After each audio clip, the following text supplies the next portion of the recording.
بسم اللہ الرحمن الرحیم نحمدہ ونصلی ونسلم علی رسولہ الکریم۔ آج اس کلپ میں بس چند باتوں پر مختصراً گفتگو کرنا چاہوں گا۔ ابھی یہ سنڈے کا جو نیوز پیپر گزرا ہے تو اس میں ایک کالم نگار نے لکھا جس میں بات اسی میں چل رہی تھی جو آپ نے سنا ہے کہ یہ زیادتی والا جو کیس ہوا، افسوسناک واقعہ ہے پوری قوم کے لیے۔ افسوسناک واقعات تو ویسے بہت سے گزرتے رہتے ہیں، لیکن افسوس اس بات کا ہے کہ وہ افسوسناک ہماری نگاہ میں رہتا نہیں ہے۔ وہ کہا تھا نا کسی شاعر نے کہ وائے نادانی مدائے کارواں جاتا رہا، کارواں کے دل سے احساس زیاں جاتا رہا۔ وائے نادانی کا مطلب ہے ہائے نادانی۔ وہ کہتا ہے کہ وائے نادانی مدائے کارواں جاتا رہا، کہ ہائے افسوس کے کارواں کا سامان لٹ گیا۔ اور اس سے بھی زیادہ جو افسوس ہے، کارواں کے دل سے احساس زیاں جاتا رہا۔ اب کارواں کو اس بات کا احساس بھی نہیں ہے کہ اس کا سامان لٹ گیا ہے۔ وہ ملک جو کہ اسلام کے نام پر بنایا گیا، جو شرم و حیا کی مثال اپنی آپ ایک اہمیت رکھتا تھا، آج وہ بے حیائی کا اور بے غیرتی کا مرکز بن گیا۔ اب کیا بات کریں کہ انٹرنیشنل لیول پر کیا آپ کی ویلیو رہ جاتی ہے، پہلے ہی نہیں تھی، اپنے ہاتھوں سے برباد کی۔ اور اب اس طرح کے کیسز ہوں گے اور پھر اس پہ بات یہ ہوگی کہ جناب یہ اس کے ریزنز کیا ہیں۔ وہ کہا تھا کہ کسی کہنے والے نے کہ کوئی ایجوکیشن سسٹم اس کا ایک رسپانسبلٹی اس کو جاتی ہے، تو اس پر ایسا لگا کہ لوگوں کی دم پر پاؤں رکھ دیا گیا ہے اور وہ چلا اٹھے کہ بھئی یہ کیا جاہل مولوی بات کر رہے ہیں کہ کوئی ایجوکیشن سسٹم کی باتیں ہیں اور ایسا ہے ویسا ہے۔ یہ باتیں نا آپ اس کو سنائیے گا جس کو پتہ نہ ہو۔ ابھی یونیورسٹیز کے نام لے کر ابھی بات کی جائے، اور میں اصل میں کہنا نہیں چاہتا وہ باتیں، چونکہ ہماری مائیں بہنیں بیٹیاں بھی سنتی ہیں، دنیا کی نگاہ سے وہ باتیں پوشیدہ نہیں ہیں، صحیح؟ تو یہ باتیں تو پرانی ہو گئیں کہ جناب یونیورسٹیز کو بلیم نہ کریں۔ اور پھر دوسری بات یہ کہ وہ جو بات کی جاتی ہے جناب مدارس میں بھی، تو بھائی مدارس میں اگر ایسا ہوا، اس بات کو آپ نے ایسے کیوں نہیں دیکھا کہ وہ شخص جو خدا کے کلام کو پڑھ کر بھی نہ سدھرے اور وہ اتنا بدبخت ہو کہ وہ ایسی حرکتیں کرے، اس کو فیور کون دے رہا ہے، اس کو ڈیفینس کون کر رہا ہے؟ سزا ایگزیکیوشن کی پبلکلی اگر اسلام نے کہیں اناؤنس کی ہے تو وہ پبلکلی دی جائے گی، اور اگر کوئی اس پر بات کرے کہ نہیں سزا یہ نہیں اور یہ ہونی چاہیے، تو پہلی بات تو یہ ہے کہ جناب سزا کا اختیار تو ہمارے پاس ہے ہی نہیں، اور ہم تو فیصلہ کرنے والے ہیں ہی نہیں، رائٹ ہی نہیں آپ کے پاس کہ آپ یہ بات کریں کہ کس کو سزا ملنی چاہیے اور کون سی ملنی چاہیے۔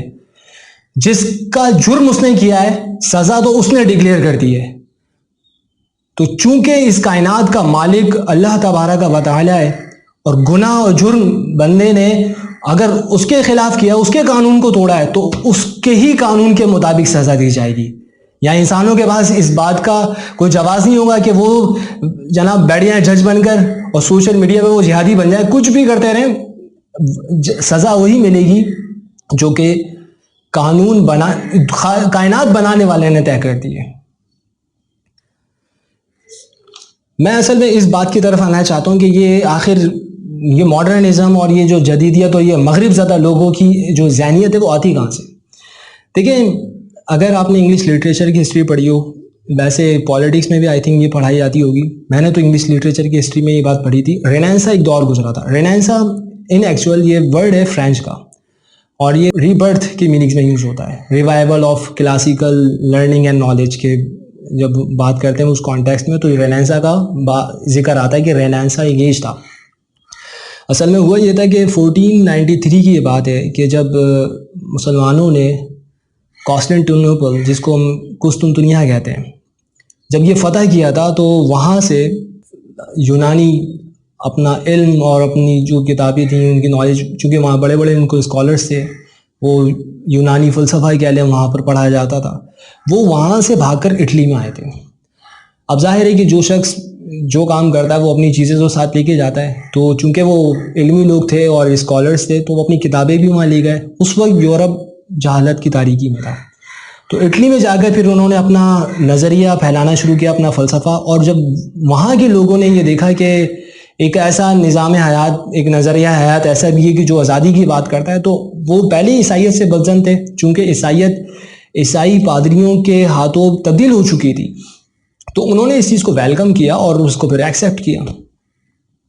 اچھا، اس میں پھر ایک بات یہ بھی ہے کہ ایسا نہیں ہے کہ جو چیز وہ لے کر آئے تھے وہ ٹوٹلی غلط ہی تھی، اس میں کچھ اچھی چیزیں بھی تھیں، لیکن اس میں برائی کا ایلیمنٹ بھی تھا. صحیح، اچھی چیزوں کی میں پہلے بات کر دوں تاکہ پتہ چل جائے کہ اچھی چیزوں کی بھی ہم بات کرتے ہیں. ایسا نہیں ہے کہ ہم اگر سامنے والے کی کوئی برائی ہم نے دیکھ لی ہے تو ہر چیز ہی اچھائیاں بھی برائیوں میں ڈال دیں. ہیومنزم کی اس میں بات کی گئی تھی، انسان کو انسان کی نگاہ سے دیکھا جائے. اچھا، پھر ان کا آگے جا کے کانسیپٹ، چونکہ وہ لبرل قسم کے لوگ تھے، اور آج کا جو لبرل طبقہ آپ کا بیٹھا ہوا پاکستان میں یا دنیا کے کسی حصے میں، وہ اسی اپروچ کو لے کر آتا ہے. اسی فلسفے میں جو انہوں نے سنایا تھا، سیکچول لیبرٹی کی بات بھی کی تھی.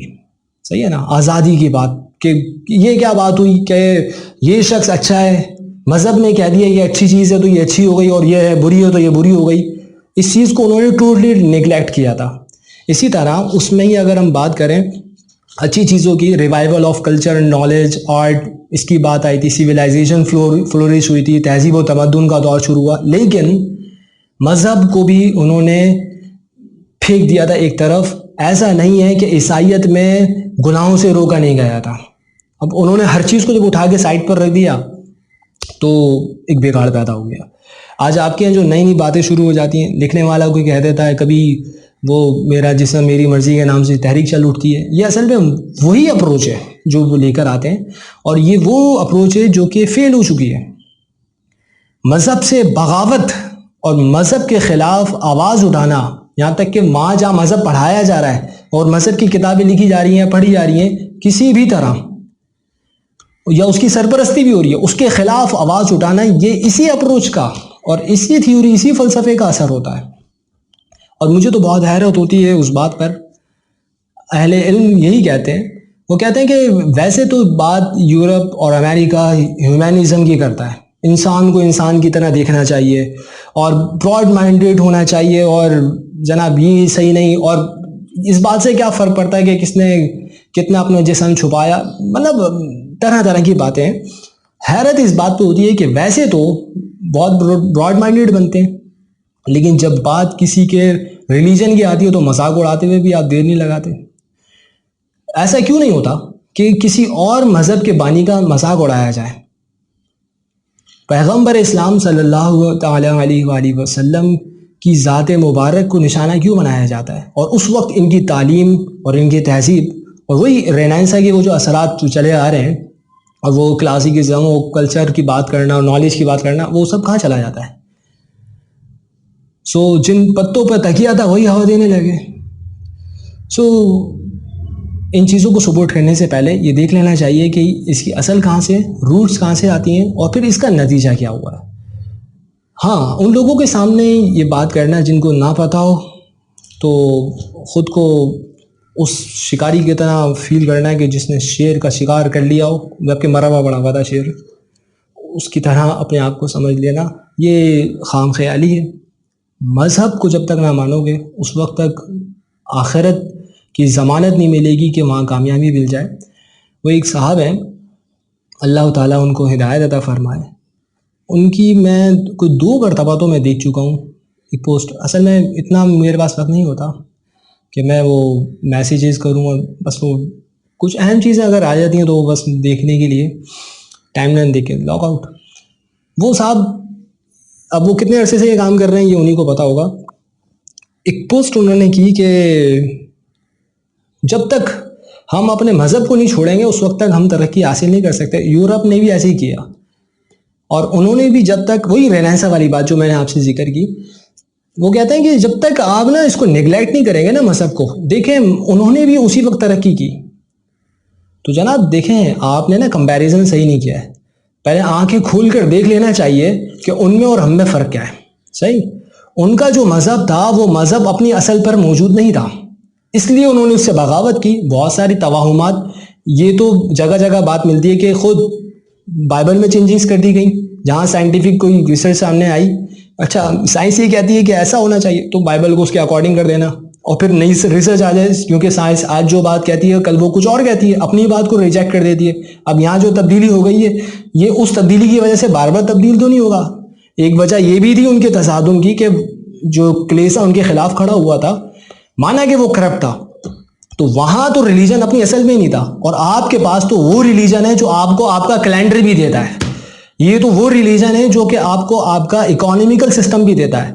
بینکنگ کی بات کریں آپ، سود کو ہٹا کر وہی اسلامی ریاست پاکستان جس کو بنایا تھا نا اسلام کے اصولوں پر، اسی بینکنگ کے سسٹم کو اگر رائج کیا جائے تو یہ آپ کو بینکنگ کا پورا سسٹم بھی دیتا ہے.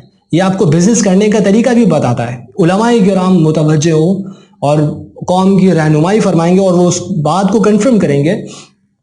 کیا آج بھی کتاب البیوع، دا بک آف بزنس، پڑھائی نہیں جاتی مدارس دینیہ میں؟ الہدایہ جو کہ فقہ حنفی کی بہت بڑی کتاب بر صغیر پاک و ہند میں بھی مانی جاتی ہے، کیا اس میں کتاب البیوع بزنس کے حوالے سے اسلامک رولز نہیں بتائے گئے؟ اسلام تو ایون کہ ایک ایک چیز پہ بات کرتا ہے. عورت کی جہاں تک عزت کی بات آتی ہے، اس کے احترام کی بات آتی ہے، اس کے حقوق کی بات آتی ہے. مجھے کوئی بتا دے کہ اسلام سے بڑھ کر بھی کسی نے اس بات کو کبھی کنفرم کیا ہے اور اس کی اتنی زیادہ یہ کہہ لیں کہ اس تاکید کی ہو کسی مذہب نے نہیں کیا. کوئی سسٹم آپ لے کر آ جائیں، آپ نے اکانومیکل سسٹم بھی دیکھے، کیپٹلزم ہو، سوشلزم ہو، یا دنیا کا کوئی اور نظام، کمیونزم ہو، دنیا نے ان کو ریجیکٹ کر دیا. لیکن دیکھیں آج تک وہ سنہری اصول جو کہ اسلام نے پیش کیے تھے ان کو دنیا ماننے کو تیار ہے اور اس کو ریجیکٹ کوئی نہیں کر سکتا. اللہ تعالی ہمیں دین پر ثابت قدمی عطا فرمائے اور قرآن کریم فرقان حمید کا مطالعہ کرنے کی، احادیث طیبہ سے تعلق قائم رکھنے کی، انہیں سمجھنے کی توفیق عطا فرمائے. ہدایت کی ضرورت سب کو ہے، جس طرح سننے والوں کو اس طرح کہنے والوں کو بھی ہے. اللہ تعالی ہم سب کو عمل کرنے کی توفیق عطا فرمائے. بس میں اتنا ہی کہنا چاہتا تھا. انشاءاللہ پھر کبھی کسی اور ٹاپک کے ساتھ آپ کی خدمت میں حاضری ہوگی. وآخر دعوانا ان الحمد للہ رب العالمین.